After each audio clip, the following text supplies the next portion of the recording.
Muy buenos días tengan todos ustedes. Bienvenidos a Misión Cristiana Internacional EMET, el Tabernáculo de Dios. Tenemos un nombre un poco largo, un poco grande, pero finalmente en EMET les damos la bienvenida. Nos da mucho gusto que estén con nosotros. Vamos a trabajar nuevamente sobre el tema que venía estudiando con ustedes la última vez que tuve la oportunidad de compartir, que fue precisamente el tema de la fe. Y hoy vamos a hablar nuevamente del tema de la fe. Es importante y este tema me apasiona, y en la gran mayoría de los temas que voy a tocar con ustedes, voy a estar hablando de aprender a confiar en Dios, porque ahí gira, es un engrane tremendo, un engrane que nos ayuda a entender, es donde gira grandes maravillas. Y cuando nosotros como hijos de Dios queremos ver un milagro, queremos ver su mano manifestada, todo se hace por fe. La palabra de Dios dice que es imposible agradar a Dios sin fe, pero sin fe es imposible agradar a Dios. También nos dice que al que cree todo le es posible. Entonces, si todo es posible, cuando nosotros creemos, es importante creer. Si es imposible agradar a Dios sin fe, es importante creer. Y usted va a encontrar en la palabra de Dios en varias ocasiones que Jesús les decía: mujer, tu fe te ha salvado, conforme a tu fe se ha hecho. Entonces usted me puede decir, ¿es importante o no la fe? Por eso la última vez que estaba con ustedes platicábamos precisamente de creer. Y nuevamente hoy vamos a retomar este tema de la fe en el libro de Juan, en el capítulo 6. Pero antes vamos a poner este momento en las manos de nuestro Señor. Dígale conmigo: Señor, te doy gracias porque tú eres fiel, porque tú eres hermoso, porque tú nos enseñas. En este momento ponemos nuestra vida en tus manos, ponemos nuestro corazón frente a ti y te pedimos que seas tú el que lo ilumine, el que nos enseñe. Abrimos nuestro corazón, quitamos toda distracción, todo impedimento y te pedimos: háblanos algo nuevo y fresco a nuestra vida, que nos llene, que nos dé más. Háblanos tu voluntad a nuestra vida. En el nombre de Jesús, amén. Y bien, pues entonces vamos al libro de Juan, al capítulo 6, versículo 25, que dice así: y hallándole al otro lado del mar, le dijeron: Rabí, ¿cuándo llegaste acá? Respondiendo Jesús les dijo: de cierto os digo, que me buscáis no porque habéis visto las señales, sino porque comisteis el pan y os saciasteis. Trabajad no por la comida que perece, sino por la comida que a vida eterna permanece, el cual el Hijo del Hombre os dará, porque a este señaló Dios el Padre. ¿Qué estamos viendo aquí? Tenemos un cuadro en donde Jesucristo llegó a un lugar en donde la gente, al recibirlo, llega como muy amable, ¿no es cierto? A ver, platícame, ¿cómo fue que llegaste aquí y no nos dimos cuenta? Queriendo hacer plática. Como que hasta cierto punto, tal vez queriendo quedar bien con él, o inclusive tal vez un poco de duda, ¿cómo fue que llegaste aquí? Pero lo abordan y cuando platican con él, yo veo que en muchas partes de la palabra de Dios, Jesucristo no perdía mucho el tiempo con pláticas que no tenían significado. Inmediatamente Él les dice: si me estás buscando, pero no me estás buscando porque crean en mí. Y yo estoy buscando gente que crea en mí. Y yo creo que hoy en día esa es la palabra que Dios tiene para nuestra vida.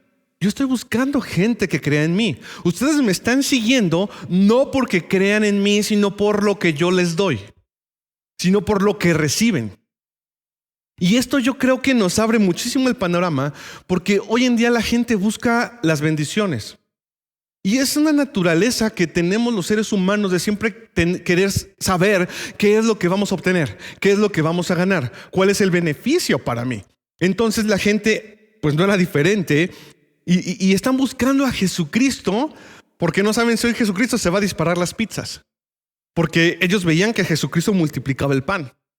Y entonces Jesús, sabiendo esto, les dice: ustedes vienen pues a la parte bonita para ustedes, que es la comida. Pero yo quiero hacerles una reflexión. No busques tanto lo que te doy de comer. Mejor busca el alimento espiritual. ¿Qué estamos viendo aquí? Un mensaje de fe. Jesucristo está hablando aquí de creer. Está hablando aquí de fe y les dice: no persigas lo que te estoy dando, no persigas las bendiciones, persígueme a mí. Y puedes encontrar en la palabra de Dios que en varias ocasiones las bendiciones perseguían a los hijos de Dios. No como hoy en día, que los hijos de Dios persiguen constantemente las bendiciones. Y escuchamos que hay un predicador en otro lugar y vamos hasta allá persiguiendo la bendición. Eso no es malo. Yo no lo veo mal. Pero sí veo más importante en nuestra madurez, en nuestro crecimiento, perseguir cuál es la bendición que Dios tiene para mí, pero directamente con Él, buscando su rostro, buscando qué Dios quiere hablarme, cómo puedo yo alabarle, cómo yo puedo bendecirle, cómo yo puedo levantar mi vida hacia Él. Y entonces en ese momento eso se llama fe. Porque tú ya estás creyendo en Dios, no en la persona que viene y no en las bendiciones. ¿Qué sucede? Que la gran mayoría de personas que se acostumbran a seguir las bendiciones, al poco tiempo, ya se alejan del camino de Dios porque ya lograron lo que querían. La bendición, su objetivo está alcanzado, pero su objetivo tiene que ser Dios mismo. Entonces aquí Jesucristo les dice: las bendiciones son bonitas, pero tienes que buscar al que te bendice. Podemos leer en el versículo 28. Entonces le dijeron: ¿qué debemos hacer para poner en práctica las obras de Dios? Pareciera que de pronto los alumnos entienden y dicen: ok, está bien, vamos a tomar una clase de fe. Clase 1, enséñanos a creer. ¿Qué es lo que tenemos que hacer para poner en prueba las obras de Dios, para ponerlas en práctica? Y responde Jesús en el versículo 29. Esta es la obra de Dios, que crean en el que Él ha enviado. Aquí Jesucristo les da la primera clase de fe. Y entonces yo le voy a pedir que tome nota, porque esa es nuestra clase de fe. Es la primera nota que usted debe de tomar: que crean en Jesucristo. Jesucristo le dice: la primera clase es que tienen que aprender a creer en mí. Yo creo que esto no les queda muy claro a ellos, o no les agrada mucho. Porque cuando hablamos de fe, yo he visto que hay mucha gente que se ofende. Vamos a llegar más adelante a esta parte en donde la gente que no está lista para creer se siente atacada, se siente ofendida, o dicen: qué difícil es esto. En el versículo 30 le dijeron entonces: ¿qué señal pues haces tú para que veamos y te creamos? Ok, tú me estás diciendo que la primera clase de fe es creer en ti. Adelante, la tomamos. Y le preguntan algo interesante: ¿cuál es la señal para que creamos en ti? O sea, ¿no era suficiente con que haya multiplicado los panes y los peces? Porque ellos perseguían la comida. Si no era por eso, y vemos aquí que Jesucristo, desde el versículo 26 le responde Jesús: de cierto te digo que me buscan no por haber visto las señales. Quiere decir que ellos habían visto señales, pero ninguna señal les llenaba, ninguna señal les saciaba. A veces nos volvemos personas que somos inapantallables. Como que es difícil que algo nos apantalle, es difícil que algo nos guste. Ok, multiplicaste los panes y los peces, pero eso no me indica que tú seas el Hijo de Dios. Resucitaste a la hija de Jairo, pero eso no me suena que tú seas el Hijo de Dios. Hemos visto cómo has perdonado a la gente, cómo has sanado a los enfermos, pero no nos queda claro que tú seas el Hijo de Dios. Cuando nosotros hablamos de fe, debemos de entender que no todo se entiende con la mente. Y eso lo veíamos la última vez que platicábamos sobre Romanos capítulo 10, versículo 8. Entonces vemos que la comida no les convence, las señales no les convencen.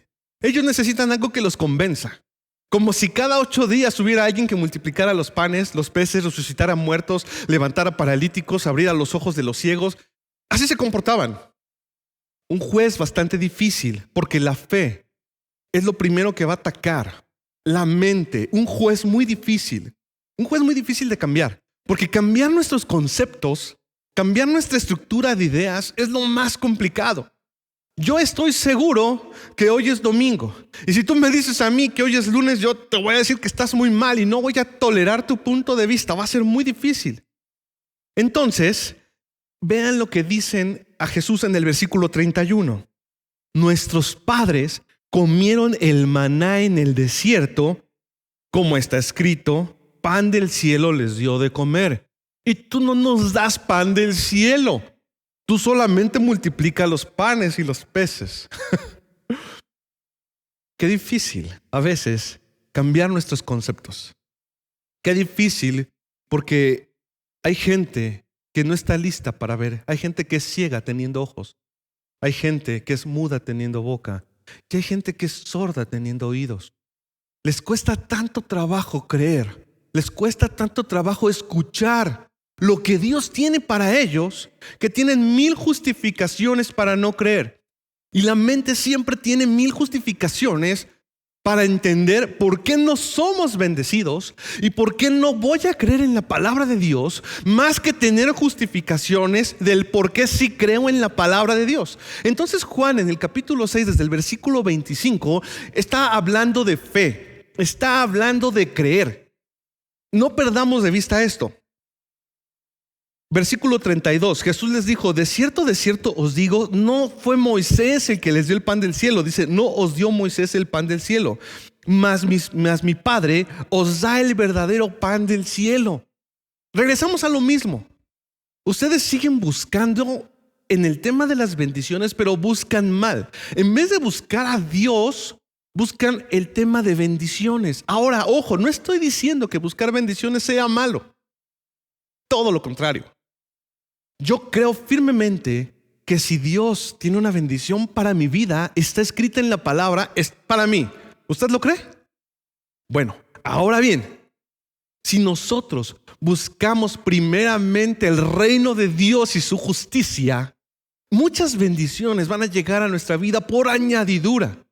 Y la ventaja es que usted va a estar sembrado en buena tierra, porque no es una bendición el que lo mantiene cerca de Dios, de tal manera que cuando la bendición usted ya la tiene, se aleja de Dios. Veíamos una anécdota que voy a repetir en este momento, lo he dicho en varias ocasiones, de la persona que decía en una iglesia, yo no voy a la iglesia porque no tengo dinero, ni para los pasajes. Necesito que me ayuden a pedirle a Dios, a orar para que Dios me prospere. Así que la iglesia se puso a orar por este señor para que Dios lo prosperara. Pasó el tiempo y esta persona seguía sin presentarse a la iglesia, pero se enteraron que ya le iba bien. Así que fueron a buscarla a su casa y le dijeron, disculpe, ¿Dios respondió a su oración? Y él dice, sí, de una forma grande. Estoy muy contento. Perfecto. ¿Y por qué no va a la iglesia? Es que no tengo tiempo. Estoy tan metido en mis negocios que ahora no me da tiempo de ir a la iglesia. Esta persona había logrado lo que quería, la bendición, pero él no quería a Dios. No estaba buscando a Dios, estaba buscando la bendición. Y Jesucristo aquí hace ese hincapié. Ustedes están buscando lo que les doy, pero no me buscan a mí. Y más adelante dice, es que no fue Moisés el que lo dio, sino mi Padre. Los hijos de Dios debemos de aprender a buscar a Dios. Somos hijos de Dios según su palabra. Su palabra dice que a lo suyo vino y los suyos no le recibieron. Pero a los que le recibieron, Dios les dio la potestad de ser llamados hijos de Dios. Así que si usted ha creído, usted se puede llamar hijo de Dios. ¿Ya se vio a sí mismo? Usted es guapo, es hijo de Dios. Usted es guapa, es hijo de Dios. A veces cuando vemos el espejo parece que es la primera batalla de la fe, ¿no es cierto? Señor, yo no sé por qué dices que soy guapo, yo no sé por qué me quieres y por qué me hiciste así tan feo. No, el que está en Cristo es nueva criatura. Las cosas feas pasaron. Aquí todas son hechas nuevas. Usted es guapo. Usted es un hijo de Dios. Y los hijos de Dios tenemos parte con Él. Tenemos una herencia con Él. Y tenemos que aprender a pensar como nuestro Padre. En el versículo 33 dice, porque el pan de Dios es aquel que descendió del cielo. Aquí encontramos a Jesús explicándoles nuevamente lo que decía al principio. No busquen ese pan que no les va a durar. Yo los puedo bendecir con economía, pero eso se va a acabar. Hay gente que está orando y orando y se mantiene únicamente por una bendición. Y eso está muy bien, perfecto. Pero también mantente en tu Dios. Búscalo a Él. De tal manera que cuando la bendición venga, no se pierda el móvil de tu búsqueda de Dios. Al contrario, tengas mucho que agradecerle a Dios y digas: te sigo amando, tú eres mi Señor y te sigo alabando y te sigo buscando. Y como dice la palabra de Dios, Daniel oraba 3 veces al día, en la mañana, en la tarde, en la noche. Él estaba enamorado de Dios. Que así sea nuestra vida. Podemos encontrar más adelante en el versículo 60, después de que Jesucristo, y lo pueden leer en su casa ahí donde se encuentra con cuidado, Juan capítulo 6, cómo Jesucristo les empieza a explicar: yo soy el pan de vida, ustedes tienen que buscarme a mí, si ustedes comen de mí no van a morir, es importante. Pero ¿qué creen? Que como era un tema de fe, se ofendieron. Y en el versículo 60 dice: al oírlas, muchos discípulos dijeron: dura es esta palabra, ¿quién puede oírla? ¿Quién puede oír la palabra de la fe? Qué difícil es oír la palabra de la fe. A sus propios discípulos les costaba trabajo creer en Jesús. Dice, sus discípulos les costó trabajo, y a partir de ahí muchos dejaron de seguirle. Por eso me encanta hablar de fe, porque el que logra tener la fe, se mantiene firme, está listo para obtener las bendiciones de Dios, el amor de Dios, la relación con Dios. Porque la palabra de Dios dice que sin fe es imposible que usted pueda agradarle.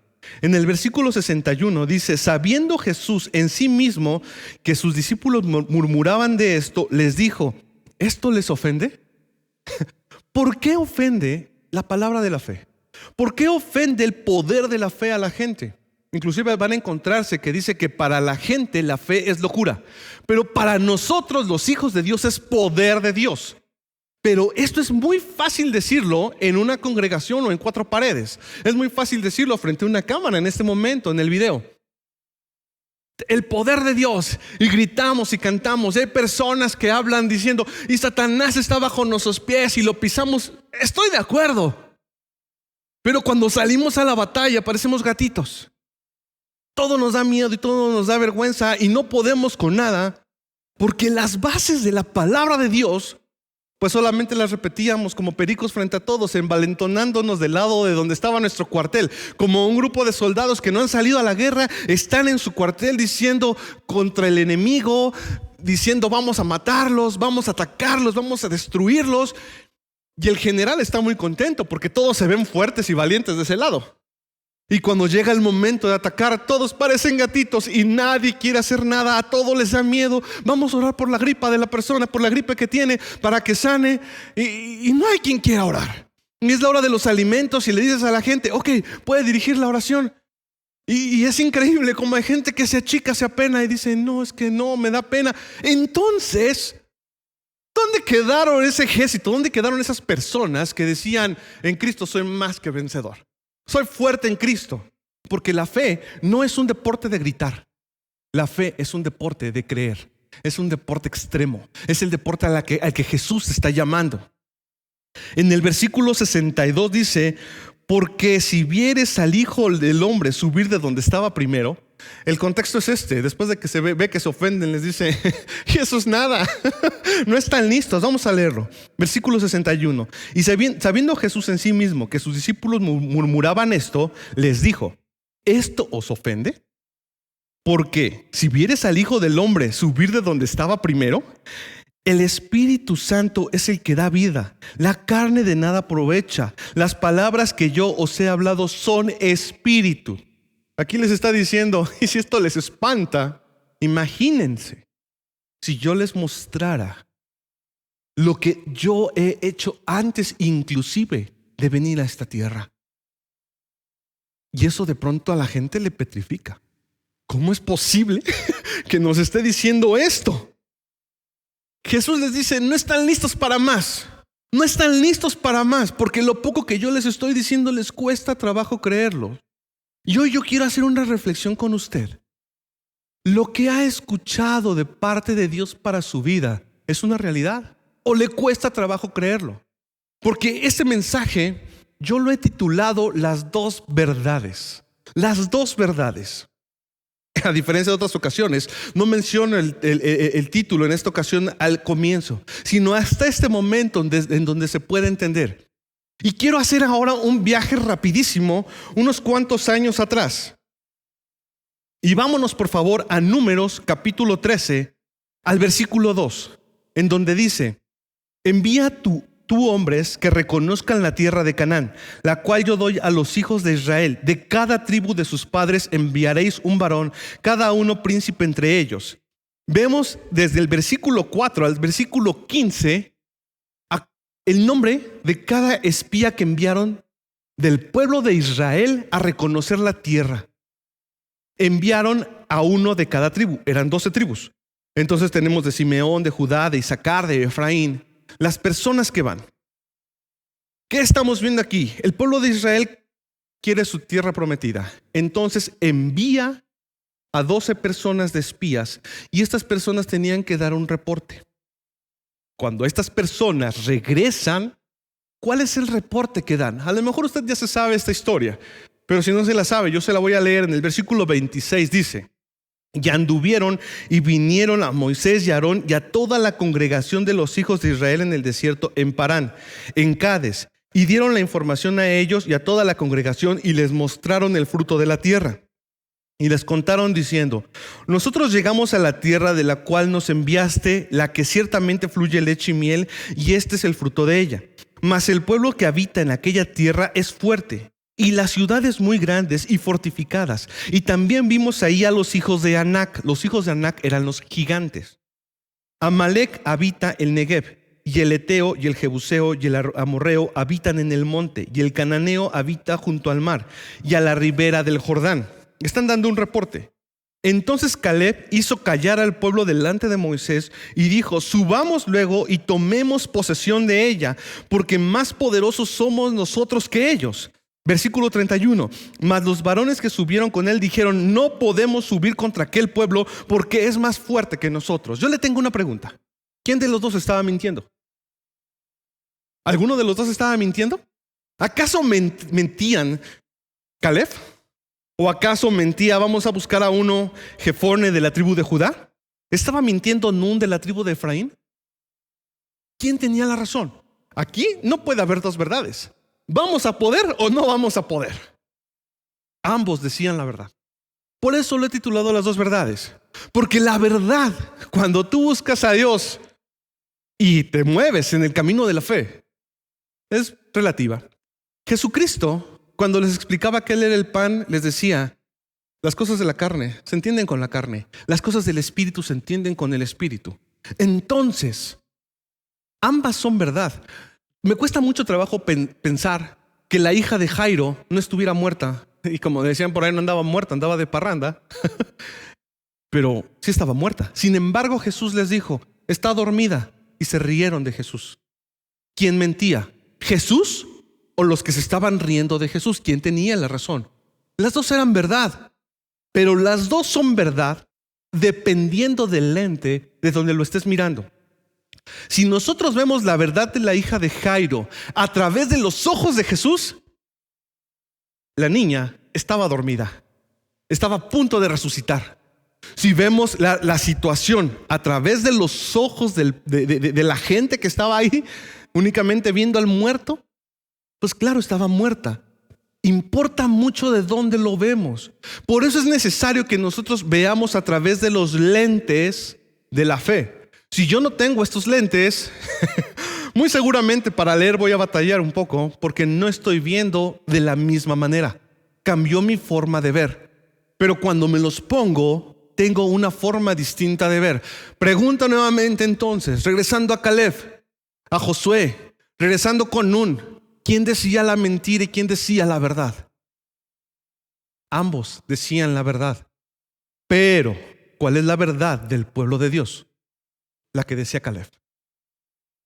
Ellos no querían mentir, pero su naturaleza era de ver los problemas como los ven las personas que no conocen de Dios. Ellos decían: la verdad, están muy grandes, son los hijos de Anac y nos van a acabar. No vamos a poder. Cuando nosotros aprendemos a creer en Dios, aprendemos a entender que las palabras de Jesucristo son de vida y no de muerte. Que efectivamente, para mí sería ahorita imposible comprobarle a usted, inclusive tal vez vamos a poner el ejemplo que se está viviendo ahorita de una pandemia o de enfermedades que se dan en donde hay muchos muertos. ¿Usted cree que si yo le digo a esa gente que el que cree en Cristo Jesús puede ser sano y se burlan, van a mentir ellos? Esa es la realidad que ellos viven. Ellos dicen la verdad, pero nosotros tenemos una nueva verdad, una verdad más grande, que con Jesucristo podemos tener una esperanza de vida. ¿Qué pasa entonces con las personas que tienen la capacidad de creer en lo que dice la palabra, o las que tienen la capacidad de únicamente ver los problemas como los muestra el mundo? Pues unas es como si ni siquiera conocieran a Jesús, y las otras han decidido caminar en la batalla de creerle a Cristo Jesús y decir: yo soy el ejército de un Dios vivo, de un Dios fuerte y poderoso, y me rehúso a vivir con miedo, y me rehúso a vivir teniendo desesperanza. Ahora bien, vámonos de regreso nuevamente al mensaje original. Encontramos que cuando Jesús está hablando con ellos, con sus discípulos, al respecto de que si querían irse también ellos se podían ir, les dice en el versículo 67: dijo entonces Jesús a los 12: ¿quieren irse ustedes también? ¿Acaso, dice, quieren acaso iros también vosotros? Ese es español antiguo, ¿no? Yo se lo traduzco al chilango, habla hoy. ¿Acaso también te quieres ir? ¿En verdad tú también te cuesta trabajo creer? Porque el que no cree, va a ser difícil que se mantenga en el camino de Dios, creyendo los preceptos de Dios, sabiendo que esto es verdad, saliendo a la pelea con la energía.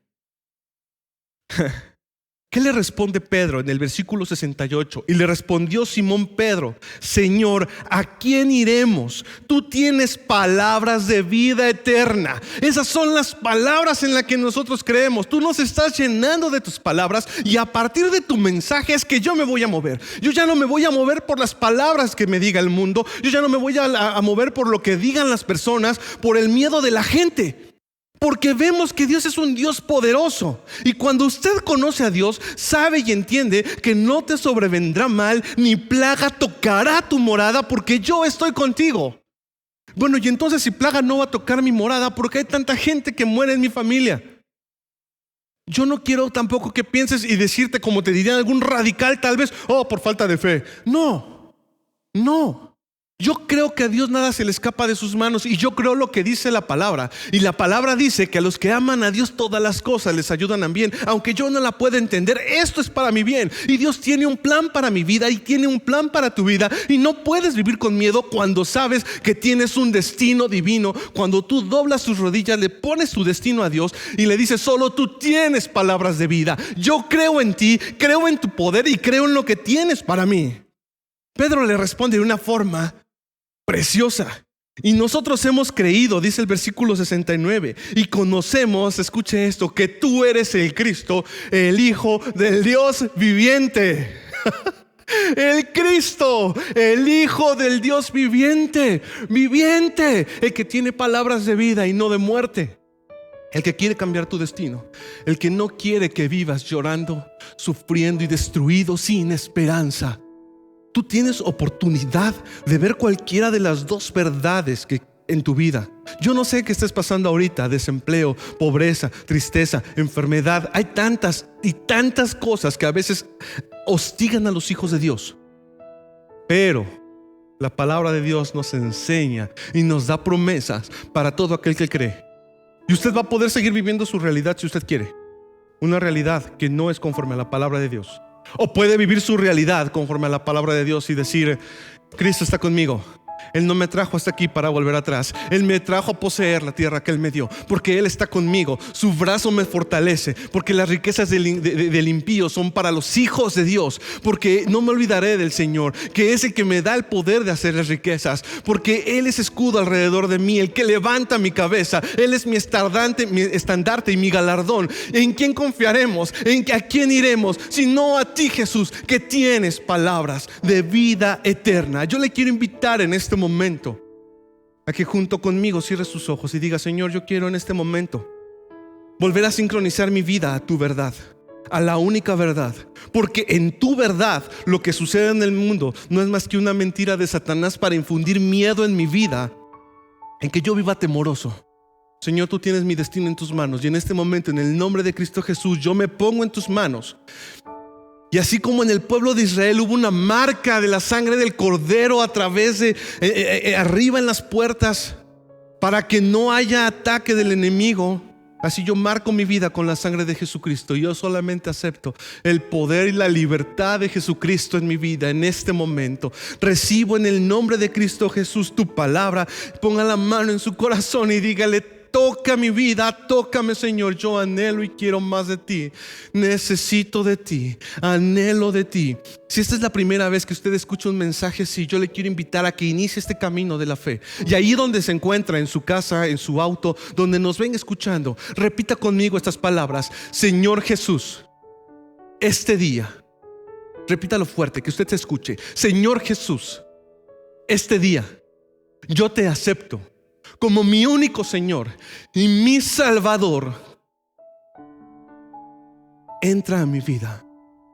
Tú eres mi Señor, mi Dios. Amén. Y ahora yo le quiero invitar a que si usted está atravesando crisis o situaciones complicadas, que le diga: Señor, yo recibo de tus bendiciones. Yo ya no recibo más la verdad del mundo, la verdad de Satanás. Decido no vivir con miedo, porque el miedo es una fe negativa. Te suplico que me llenes de fe. Voy a leer tu palabra, voy a aprender de ti y a confiar en ti. Y yo decido hoy tomar un nuevo camino de vivir confiado, porque tu palabra dice: en paz me acostaré y así mismo dormiré, porque solo tú, Señor, me haces vivir confiado. Te damos gracias por visitarnos. Muchas gracias por estar con nosotros. Hasta la próxima. Mi Señor va contigo.